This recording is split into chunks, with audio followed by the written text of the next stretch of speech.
یار تمہاری باتیں دل کو لگ رہی ہیں، ہماری عقل تو اس معاملے میں جواب دے گئی ہے، سمجھ میں نہیں آ رہا کیا کیا جائے۔ ہلاک حسین شکست تسلیم کرنے میں عافیت سمجھی تھی۔ نوشاد افریدی کا بے بسی کے اثرات پر چہرہ بھی اس سے متفق نظر آ رہا تھا۔ میں جانتا تھا آخر یہی سننے کو ملے گا، لیکن میں تم دونوں کی طرح سویا ہوا نہیں ہوں۔ مجھے فکر ہے اور اس کی رکھیل کی آمد سے پہلے مجھے پیر دادا کھل رہا ہے، اور اب اس نے ایسے مواقع فراہم کر دیے ہم اسے مزید الجھا سکے۔ یاد رکھنا، چالاک، عیار اور طاقت مرد بھی اگر مار کھاتا ہے تو کسی نازک اندام عورت کے ہاتھوں۔ پیار، محبت اور عشق وغیرہ ایسی لا علاج بیماری ہے جو انسان کی صلاحیتوں کا بیڑا غرق کر دیتی ہیں۔ اس کے سوچنے سمجھنے کی صلاحیتیں بس اس شخصیت کے گرد گھومتی رہتی ہے جس سے وہ پیار کرتا ہے، اور خوش ہو جاؤ کہ کبیر دادا کو یہ بیماری لگ گئی ہے۔ وہ چھوٹی سی چھوکری سبھی اس کے اعصاب پر سوار ہو گئی ہے۔ اس معاملے میں اس کا چہیتا پاشا بھی بہت پریشان ہے۔ شاہ جی کے ہاں پارٹی کے موقع پر میرے آدمی نے پاشا کاشف راجپوت کی باتیں سنی ہیں۔ پاشا کا موقف اس بارے بالکل واضح ہے، وہ کبیر دادا کو اس چھوکری سے دور کرنے کی کوشش میں ہے۔ گزشتہ رات کبیر دادا کی پرانی منظور نظر نگی بھی اس کی کوٹھی میں جاتی دیکھی گئی، لیکن 1 گھنٹے بعد ہی وہ واپس جا رہی تھی۔ چاہے اس کی آمد کا جو بھی مقصد ہے، مگر کبیر دادا نگی جیسی لڑکی کے ساتھ رات گزارے بغیر اسے نہ جانے دیتا، پر اس نے ایسا کچھ نہ کیا، کیونکہ وہ حبیث اس چھوکری پر بری طرح فریفتہ ہے، اور اس کی اسی کمزوری کو ہم اپنے مقصد کے لیے استعمال کر سکتے ہیں۔ کیسے یہ دونوں بیک زبان مستفسر ہوئے۔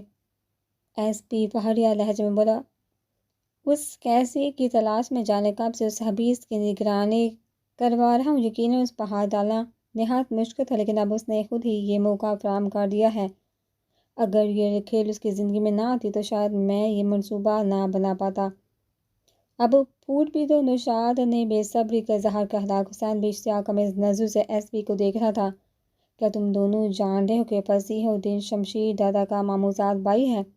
ہلاک حسین بولا، اتنا تو معلوم تھا کہ فصیح الدین شمشیر دادا کا رشتہ دار، مگر رشتے کی نوعیت جاننے کی زحمت میں نے کبھی نہیں کی۔ نوشاد نے بھی اس بات میں سر ہلاتے ہوئے ہلاک سے اتفاق کیا تھا۔ چلو میں نے بتا دیا ہے۔ اب منصوبہ یہ ہے کہ اگر کبیر دادا فصیح الدین کو اپنے رکھیل کی وجہ سے قتل کر دیتا ہے تو ہمیں شمشیر دادا کو بلانے کی ضرورت نہیں پڑے گی، بس اس تک یہ اطلاع پہنچانے ہی سے مسئلہ حل ہو جائے گا۔ بہت اچھی سوچ ہے، مگر یہ ہوگا کیسے؟ یوں ہی ہواں مہاں تو کبیر دادا اتنا بڑا قدم نہیں اٹھانے والا۔ ایس پی مانحیس انداز میں بولا، اگر فصیح الدین اس کے لاڈلی کو اغوا کر کے اس کے ساتھ رنگ رلیاں منا رہا ہو اور کبیر دادا عین موقع پر پہنچے تو اندازہ لگاؤ کیا ہوگا۔ نوشاد نے کہا، سوال تھا کہ یہ ہوگا کیسے؟ فصیح الدین ہر شب اتوار اپنی ایک محسوس کوٹھی میں گزارتا ہے جو اس کا خفیہ عیاشی کا اڈہ ہے۔ رات کے 8 بجے وہ وہاں پہنچ جاتا ہے۔ اس کے خاص آدمی نے وہاں ایک خوبصورت لڑکی پہنچائی ہوتی ہے۔ پچھلے چند برسوں میں اس نے ایک اتوار کی شب بھی ناغہ نہیں کیا، تو وہ دونوں ابھی تک بھی اس کی بات نہیں سمجھے تھے۔ اگر کبیر دادا کے رکھیل کو فصیح الدین کی کوٹھی میں پہنچا دیا جائے، پھر کبیر دادا کو مطلع کر دیا جائے کہ اس کی چمک چلو اس وقت کہاں اور کس حال میں ہے۔ ایس پی نے جان بوجھ کر فکرہ ادھورا چھوڑ دیا تھا۔ ہلاک حسین جلا کر بولا، یار پلزیے میں دیوار کو ٹکر مار دوں گا۔ اتنا سسپینس پھیلانے کے بجائے اگر مکمل منصوبہ ایک ہی بار بیان کر دو تو شاید ہمارے دماغوں پر اتنا بوجھ نہ پڑے۔ ایس پی نے زوردار قہقہ لگاتے ہوئے کہا، سنا کبیر دادا کی لاڈلی ہر دوسرے تیسرے دن کبیر دادا کے گھر سے نکلنے کے بعد ماں کو ملنے اپنے گھر جاتی ہے، اور اس کی آمد سے پہلے واپس آ جاتے ہیں۔ گھر جاتے ہوئے اس کے ہمراہ صرف ڈرائیور ہی ہوتا ہے، وہ بھی اسے گھر چھوڑ کر واپس آ جاتا ہے۔ اس وقت اسے اغوا کر کے فصیح الدین کے عیاشی کے اڈے پر پہنچانا نہایت آسان ہوگا۔ ضروری تو نہیں کہ وہ ہفتے کے دن ماں کو ملنے جائے۔ نوشاد افریدی نے قطع کلامی کی، کیا میری بات مکمل ہو گئی؟ ایس پی حشمگین نظروں سے اسے گھورا۔ معذرت۔ نوشاد نے فوراً ہاتھ بلند کر کے غلطی تسلیم کر لی تھی۔ خیر، میرا کہنے کا مطلب ہے وہ کبھی تو ہفتے کے دن جائے گی۔ ہم اسی دن منصوبہ طے کر دیں گے، اور اگر تم دونوں سے صبر نہیں ہو سکتا تو اس ہفتے اس کی ماں سے کال کروا کر بھی اسے بلوایا جا سکتا ہے۔ اب اس کی ماں کو کیسے مجبور کیا جائے، یقیناً اس بارے تمہیں معلوم ہوگا، ایس پی نے طنز لہجے میں کہا۔ یا یہ بھی بتا دوں، ہلاک حسین نے کہا۔ سمجھ گئے، آگے چلیے۔ نوشاد میں اس بات میں سادہ تھا۔ بس اس روکھیل کے موبائل فون سے کبیر دادا کو میسج کر دیں گے کہ وہ رات کو ذرا دیر سے لوٹے گی، تاکہ کبیر دادا وقت سے پہلے ہی نہ بھاگتا پھرے، اور جس وقت قاضی صاحب کوٹھی میں داخل ہو جائے گا تب کبیر دادا کو کال کر کے بتا دیا جائے گا کہ اس کی لیلا اغوا ہو چکی ہے۔ اغوا کرنے والے کا نام اور مقصد کیا ہے، وہ کس جگہ موجود ہے، باقی کا کام وہ بھی سود کرتا رہے گا۔ ایس پی نے مکمل منصوبہ ان کے سامنے رکھ دیا تھا۔ ایک سوال ہے، نوشاد نے اسکول کے بچوں کی طرح ہاتھ اٹھایا، اور ایس پی اس کی طرف متوجہ ہو گئی کہ اس سے پہلے فصیح الدین کے پاس پہنچائی جانے والی لڑکی اپنی مرضی سے اور منہ مانگا معاوضہ وصول کر وہاں آتی ہوں گی۔ کیا ایک بندی ہوئی لڑکی کو دیکھ کر وہ حیران ہی ہوگا؟ اب یہ تو ناممکن ہے کہ کبیر دادا کے کھیل اسے دیکھتے ہی ہنستی مسکراتی اس کے گلے لگ جائے۔ اگر ایسا ممکن ہوتا تو میں ضرور اسے اغوا کرانے کی کوشش کرتا، ہم جتنا بھی اس کی کردار کشی کریں، مگر حقیقت تو یہ ہے کہ وہ ایک گھریلو سادہ معصوم سی لڑکی ہے۔ شادی کی کر ہونے والی تقریب اس کا بھرپور جائزہ لے چکا ہوں۔ پوری تقریب میں نے اسے کسی غیر مرد سے بات کرتے تو کجا صرف متوجہ ہوتے بھی نہیں دیکھا۔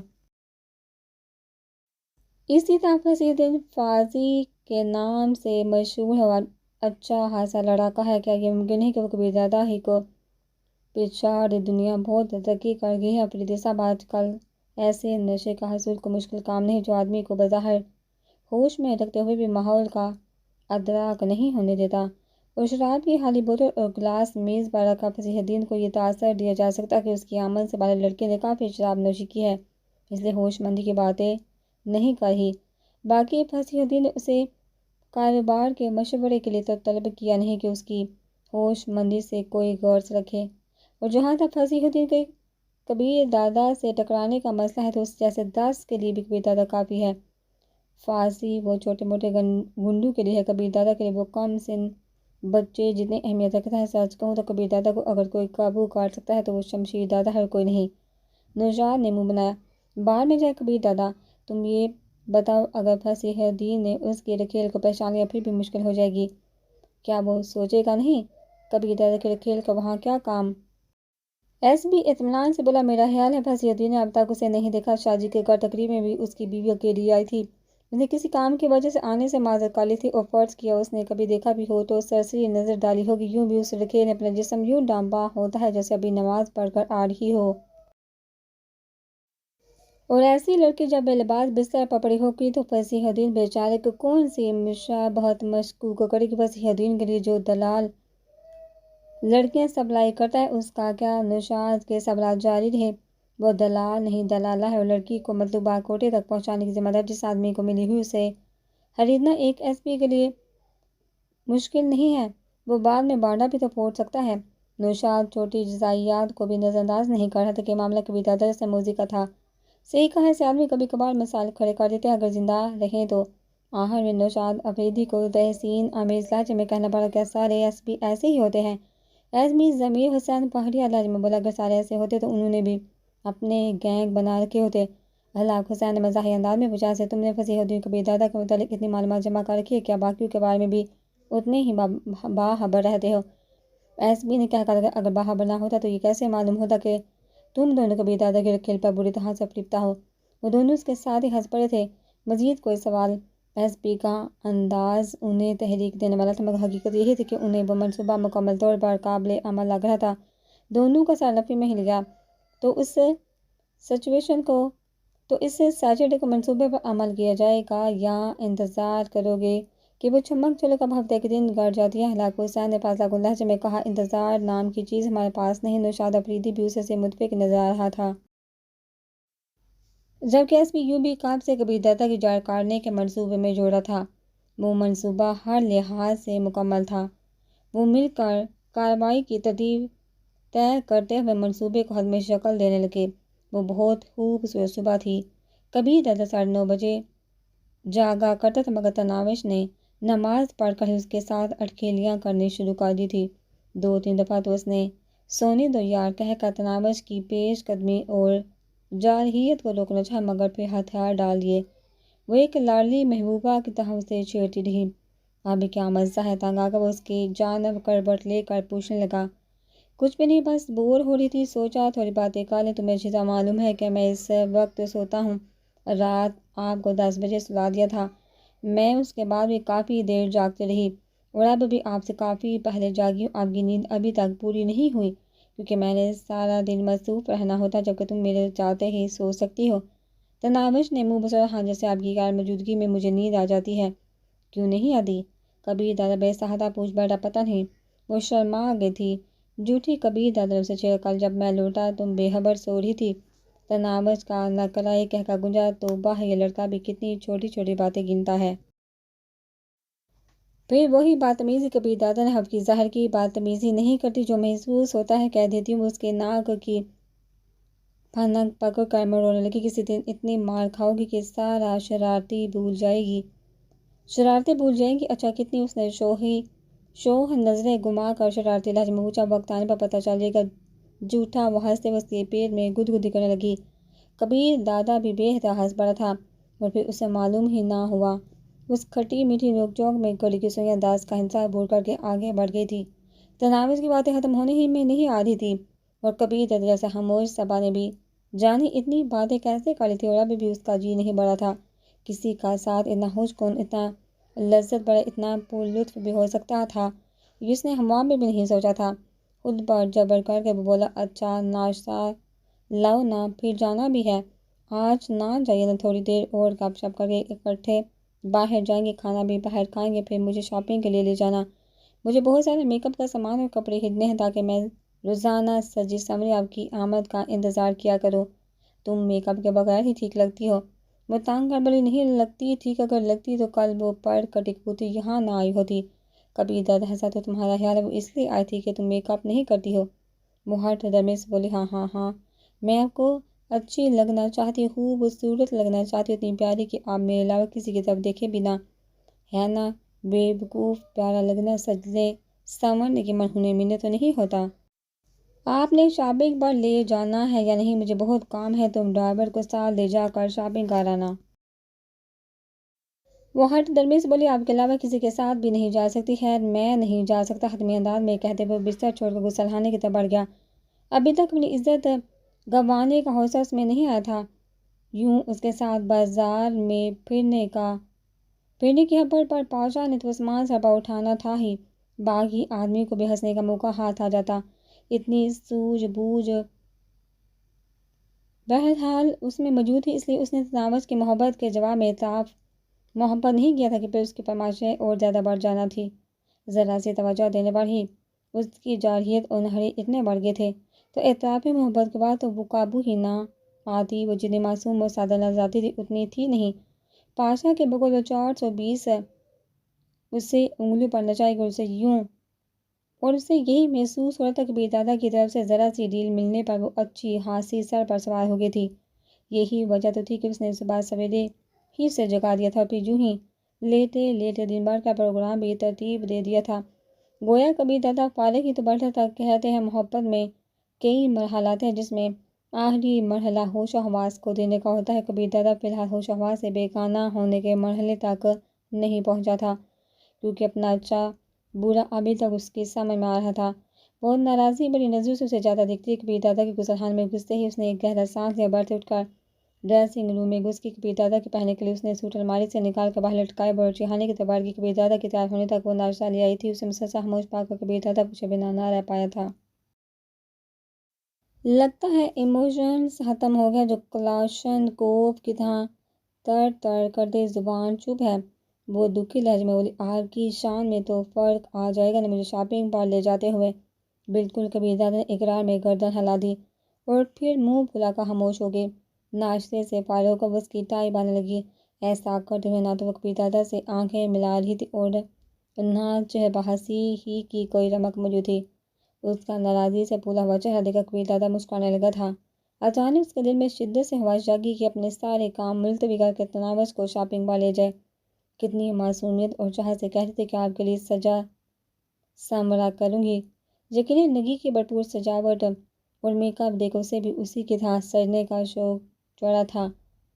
اگر سادگی میں اس کا یہ حال ہے تو سجنے سنورنے کے بعد تو کچھ سوچنے کے قابل ہی نہیں چھوڑے گی۔ نہ چاہتے ہوئے بھی وہ اس کے متعلق اس کی باتوں کے متعلق سوچنے لگا۔ ٹائی باندھ کا وہ حسب معمول منہ میں کچھ بڑبڑا کر اس پر پھونکنے لگی۔ اب جاؤ جلدی آنا آہستہ لہجے میں کہہ کر وہ پیچھے ہٹ گئی۔ اس کا دکھی لہجہ سن کر کبیر دادا کو کچھ ہونے لگا تھا۔ ایک دم اس سے رخ پھیرتے ہوئے وہ لمبے ڈاک بڑھتا ہوا باہر کی طرف بڑھ گیا۔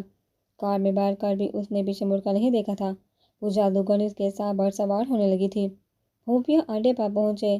اسے تھوڑی دیر ہوئی تھی کہ تناوش کی کال آنے لگی۔ وہ چاہ کر بھی اس کی کال کو نظر انداز نہیں کر سکا۔ جی اس نے لہجے میں بے اعتنائی سمونے کی پوری کوشش کی تھی۔ امی جان کی طبیعت خراب، اگر اجازت ہو تو گھر سے ہو آؤں۔ چلی جو، بل کیسا ہے؟ ایک دو دن ان کے پاس ہی گزار لو۔ کبیر دادا سے احساس دلانا چاہتا تھا کہ اسے تناوش کی اتنی بھی ضرورت نہیں ہے۔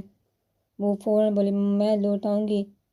ماں جی کی طبیعت اتنی زیادہ بھی خراب نہیں ہے، اور پھر آپ کو بھی تو تھوڑا مسئلہ بنے گا۔ وہ بے پرواہی سے بولا، مجھے کیا مسئلہ بنے گا؟ چھوٹا بچہ تو نہیں ہوں، تم سے پہلے بھی تو زندگی گزر رہی تھی۔ اچھا تھی کہ اس کی بے اعتنائی پر وجہ سے بوئی سے کہتے کبیر دادا اس کی جانب سے کسی چوک شرارتی فکری کی توقع کی بیٹھا تھا۔ اس کا اداسی بڑا لہجہ سے دکھی کر گیا تھا۔ وہ بات جاری رکھتے بولا، اور ہاں الماری کی چابی یاد سے تپائی پر رکھ دینا۔ جی نہیں، ایک بوتل نکال کر ریک پر رکھ جاؤں گی، دوسری بوتل کل دوبارہ آ کر نکال کر پھر لوٹ جاؤں گی۔ اس کے لہجے کی شوخی لوٹ آئی تھی۔ اطمینان بڑا گہرا سانس لیتے ہوئے بولا، جانتی ہو میں تمہیں مس مصیبت کیوں کہتا ہوں؟ اس لیے کہ میں ہوں ہی مصیبت۔ اس کے نکرائی کہہ کے کبیر دادا کے سماعتوں میں رس کھولا۔ اس کے ہونٹوں پر بھی تبسم نمودار ہوا۔ شکر تمہیں اتنا تو معلوم ہے۔ وہ ناز سے بولی، نہیں جی ایسی کوئی بات نہیں، میں بہت پیاری خوبصورت اچھی لڑکی ہوں، اور ایسی سب سمجھتے ہیں، ایسا سمجھنے والوں میں کم از کم میں شامل نہیں ہوں۔ وہ فہماشی لہجے میں بولی۔ جھوٹ بولنے سے اللہ پاک ناراض ہوتے ہیں۔ وہ اس سہی لہجے میں بولا، میرے باقی کام تو اللہ میرے کو بہت راضی کرنے والے ہیں نا۔ مسرت سے بولی، پریشان کیوں ہوتے ہیں؟ توبہ کا دروازہ تو ہر وقت کھلا ہے۔ گھر جانے کی اجازت لینے کو فون کیا تھا یا گپے ہانگنے کو؟ خود تو فارغ ہوتی ہو، کسی دوسرے کو کام کرنے دیا کرو۔ فارغ نہیں ہوتی جناب، پڑھائی کر رہی تھی، امتحان سر پر ہے، جو کرنا ہے کرو، لیکن میری جان بخشی کر دو۔ نہ چاہتے ہوئے بھی وہ بات کو طول دے رہا تھا۔ تناوش کی باتوں سے نہ جانے کہ اسے سیری نہیں ہوتی تھی۔ اس کی چند منٹ کی گفتگو نے جیسے اسے تازہ دم کر دیا تھا۔ اچھا ٹھیک ہے، ایسا کام کرے، دن کا کھانا یاد سے کھا لینا اور رات کو جلدی سو جانا۔ ایک بوتل باہر رکھ جاؤں گی، اسی بار اتفاق کرنا، یہ نہ ہو کل کی طرح 2-3 بوتلیں اور منگوائی ہوں۔ میں راحت حالت سے پوچھوں گی، اگر ایسا کیا نا تو جتنی بوتلیں منگوائیں اتنے دن بغیر پیے گزارا کرنا پڑے گا۔ تم نے کچھ زیادہ پرزے نکالنے شروع نہیں کر دیے؟ جی نہیں، مجھے تو بس آپ کی صحت کا خیال ہوتا ہے، میں خود رکھ سکتا ہوں، تمہیں بڑی اماں بننے کی ضرورت نہیں۔ پتہ ہے جب آپ غصہ کرتے ہیں نا، فکرہ ادھورا چھوڑتے ہوئے اس نے زوردار کہکا لگایا۔ نہ چاہتے ہوئے بھی کبیر دادا کے چہرے پر مسکراہٹ نمودار ہو گئی تھی۔ اچھا ماں کے پاس جا رہی ہوں، شاید علاج وغیرہ کے لیے پیسوں کی ضرورت پڑ جائے، اس لیے کچھ رقم ساتھ لیتی جانا۔ موبائل فون میں ایزی لوڈ کرانے کے لیے تو 50 روپے ہے نہیں، آپ سے بات کرنے کے لیے بھی کمپنی سے ادھار لیا ہوا ہے، ماں کے پاس کون سے چیک لے جاؤں؟ وہ شرارتی انداز میں ہنسی تھی۔ کبیر دادا کو اس کے لہجے میں طنز، گلے یا استہزاء کی ہلکی سی میزج بھی دکھائی نہیں دی تھی۔ اس کے باوجود وہ خفیف ہو گیا تھا۔ ہوا بغا کی دائیں دیوار میں جو شیر کی تصویر لگی، اس کے نیچے ایک تجوری موجود ہے جس کے تالے کا نمبر 302302 ہے۔ تجوری کھول کر جتنی رقم چاہیے ہو نکال لو۔ اس نے دلچسپی سے پوچھا، مطلب 2 دفعہ 302، آپ کی کار کا نمبر بھی یہی ہے نا؟ کبیر دادا کو اس کا مشاہدہ کافی گہرا لگا۔ ہاں، اور اب مجھے کچھ کام کرنے دو، خدا حافظ۔ یہ کہتے ہوئے اس نے تناوش کا جواب سنے بغیر رابطہ منقطع کر دیا۔ گزشتہ کل وہ کافی ضروری کام نپٹا چکا تھا اور آج اس کا ارادہ گھر جلدی لوٹنے کا تھا، مگر تناوش کے گھر سے چلے جانے کے بعد اس کا دل نہیں کر رہا تھا گھر لوٹنے کو۔ سپاہر کو اس نے پاشا کو کال کر کے اپنے پاس بلا لیا۔ تھوڑی دیر بعد وہ اس کے سامنے بیٹھا تھا۔ پاشا صاحب، کیا ہو رہا تھا؟ وہی روزمرہ کے کام۔ کبیر دادا نے اشتیاق سے پوچھا، نگی سے ملاقات ہوئی تھی؟ آپ کا کیا خیال ہے؟ میں اتنا بچا جو اس کے جھوٹ کا اعتبار کر لوں گا؟ پاشا نے منہ بنا، ویسے بھی مجھے عظیم سے رات 9:15 بجے ہی اطلاع مل گئی تھی کہ نگی واپس چلی گئی ہے۔ کبیر دادا بیزاری سے بولا، یہ الو کے پٹھے میرے ملازم ہیں یا تمہارے؟ غریبوں کو اصل بات معلوم ہی نہیں۔ تو کیا رازداری رکھتے۔ کبیر دادا نے کرسی کی پشت سے ٹیک لگاتے کرسی کو عقبی دیوار کی جانب گھمایا اور عقب میں موجود کھڑکی پر دونوں پاؤں رکھتے ہوئے اقرار کیا، پاشا، تناموس کے بارے تمہارا اندازہ ٹھیک تھا۔ پاشا کے چہرے پر حیرانی ابھری۔ کیا کہہ رہے ہیں دادا؟ سچ کہہ رہا ہوں یار، وہ لڑکی بھولتا میرے ساتھ پر سوار ہو چکی، اب اس کے بغیر میرا وقت نہیں گزرتا۔ گھر سے نکلتے واپسی کے پل شمار کرنا شروع ہو جاتا ہوں، پاس ہوتی ہے تو اس کی آواز کے علاوہ کچھ سنائی نہیں دیتا،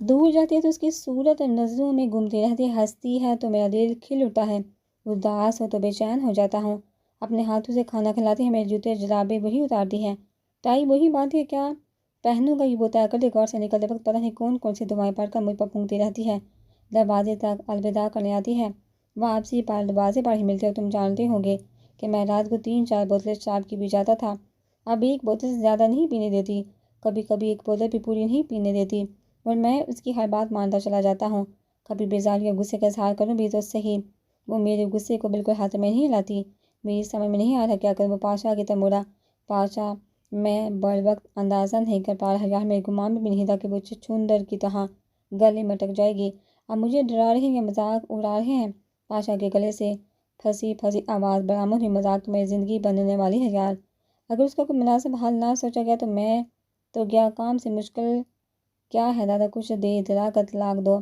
اور نکال باہر کرو ڈائن کو اپنی زندگی سے، اتنا آسان ہوتا میں تمہارے سامنے بے بسی کا اظہار کرتا، معلوم ہے کل رات نکی کی قیامت پر میں نے اسے کہا کہ وہ دوسرے کمرے میں چلی جائے، میں نکی کے ساتھ رات گزاروں گا، یقین مانو وہ بغیر کوئی تکرار کے دروازے کی جانب چل پڑی، دروازے پر رک کر اس نے آنکھوں میں آنسو بھر کر میری جانب دیکھا اور باہر نکل گئی، اس کے بعد میرے حواسوں نے کام کرنا چھوڑ دیے تھے، تمام شوق اور دلچسپیاں مجھے بھول گئے تھے، بس یاد تھا تو اتنا کہ اس کی آنکھوں میں آنسو ہیں، اس نے فوراً نکی کو چلتا کیا اور اسے واپس بلا کر کوئی اعتراف کر لیا کہ میں اس کے بغیر نہیں رہ سکتا، وہ بات اچھی طرح سے جان چکی ہے، میری اظہار محبت نہ کرنے کے باوجود اسے معلوم ہو گیا کہ وہ میری کمزوری بن چکی ہے، میں آپ کو پہلے سے آگاہ کر چکا تھا دادا، پاشا شاکی ہوا، نہیں کبھی دادا نے نفی میں سہارا، ایسا تو ہے کہ وہ مجھے پہلی نظر میں اسیر کر چکی تھی، بس مجھے یہ سمجھ میں تھوڑی دیر ہو گئی، پہلی بار وہ مجھے اس وقت نظر آئی جب میں جسٹس اظہر امجد کو ایک ہوٹل سے باہر رکا، وہ ایک جانب کھڑی ہماری گفتگو سن رہی تھی، کالج کے کپڑوں میں ملبوس وہ لڑکی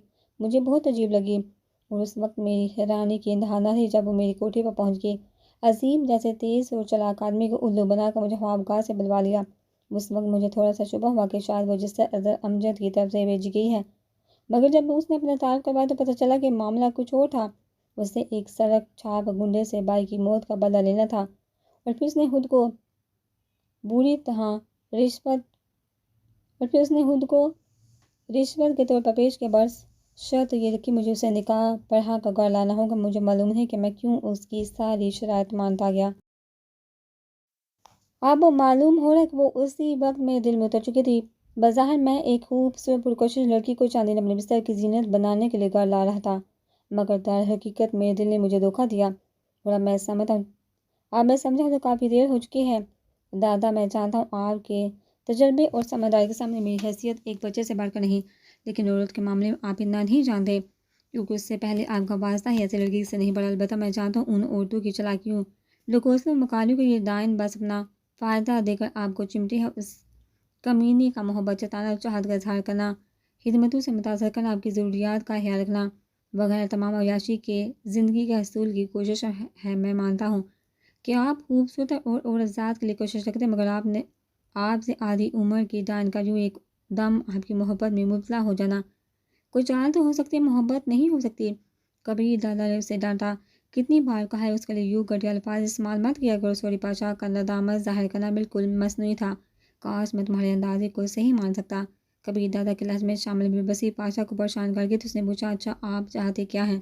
اس کو خوش دیکھنا چاہتا ہوں، ہنستا مسکراتا ہوا وہ کہہ کے لگاتا ہوا دیکھنا چاہتا ہوں، دنیا کی تمام نعمتیں اس کے قدموں میں ڈھیر کر دینا چاہتا ہوں، اور جو وہ چاہتی ہے وہی چاہتا ہوں، اور پتہ ہے آج میں نے اسے خوابگاہ میں موجود اس جوڑی کا نمبر بھی بتا دیا ہے، اسے جتنی رقم چاہیے وہ وہاں سے لے لیا کرے، حالانکہ اس جوڑی کے بارے میں نے آج تک تمہارے علاوہ کسی پر اعتبار نہیں کیا، دادا آپ کا معلوم ہے، اور ذات اپنا مقصد پورا کرنے کے بعد کس حمد کے پاؤں سے زمین کہتی ہے، اس وقت نام اور جینے کے قابل رہتا ہے مرنے کا، اور یاد رکھنا جلد ہی آپ کی تجوری کو اس نے حالی کر دینا ہے، اور دادا اس وقت مجھے مورد الزام نہ ٹھہرا دینا کہ بادشاہ نے آپ کی تجوری حالی کی ہے، وہ بالکل بھی ایسی نہیں، دھوکہ دینا تو اس معصوم کو آتا ہی نہیں۔ یقیناً میں نے اس کی آنکھوں میں محبت و چاہت کے علاوہ کچھ نہیں دیکھا، اس کی ہر ادا ہر عمل چیخ کر اس کے دل میں چھپی محبت کا اعلان کرتا ہے۔ بادشاہ نے دریافت کیا، اگر وہ ڈائن میں مطلب ڈائن با بہودہ ہنسی خوشی آپ کو چھوڑ کر چلی جائے، اسے حشمگین نظر سے گھورتے ہوئے کبھی دادا نے کہا، اگر ایسا ہو جائے تو منہ مانگا انعام دوں گا۔ بادشاہ نے کہا، یاد رکھنا مکرنے نہیں دوں گا۔ وعدہ رہا، مگر یہ خیال رہے اسے کوئی نقصان نہیں پہنچنا چاہیے، اسے ذرا سے ہراس لگنا بھی مجھے گوارا نہیں، مگر مجھے یقین ہے کہ کمینی بابی کو آپ کی موت سے بھی کوئی فرق نہیں پڑنے والا، الٹا تڑکا ملنے کی خوشی میں ناچتی پھرے گی، بس اس کا یہ روپ مجھ پر آشکار کرا دو۔ جتنی رقم خرچ ہوتی ہے پرواہ نہیں، دولت بنگلہ کار جو چیز اسے چاہیے اسے دے دو، بس وہ مجھے خود آ کر صرف اتنا کہہ دے کہ وہ طلاق چاہتی ہے، اس کی آنکھوں میں موجود ہلکی سے ندامت سے مجھے سکون مل جائے گا۔ اس کے بعد تم اسے کسی دوسرے شہر میں منتقل کر دینا تاکہ وہ نشاد افریدی وغیرہ کی انتقامی کارروائیوں سے بچ جائے۔ بادشاہ اطمینان بڑے یقین سے بولا، آپ فکر ہی نہ کریں، بس چند دن دے، مجھے یقین ہے وہ منت کر کے اپنی جان چھڑوائے گی۔ قبیلہ تھا آنکھیں بند کر کے وہ فکر تصور کی آنکھ میں لانے لگا جو تناوش نے اسے جان چھڑوانے کے زمانے میں بولنے تھے۔ اگر بادشاہ کے تئیں وہ اتنی ہی چالاک و مکار تھی تو لازماً اپنے عمل کی توجیہ اس کے پاس موجود ہوتی، مگر کوشش کے باوجود اسے تناوش کے منہ سے کوئی ایسا فکر ادا ہوتا دکھائی نہ دیا۔ وہ پہلے کی طرح شوخی و شرارت بڑے انداز میں اس کا ساتھ مانگنے پر مضطر نظر ہی تھی۔ اسی خیال میں گم پا کر بادشاہ خاموشی سے اٹھ کر باہر نکل گیا۔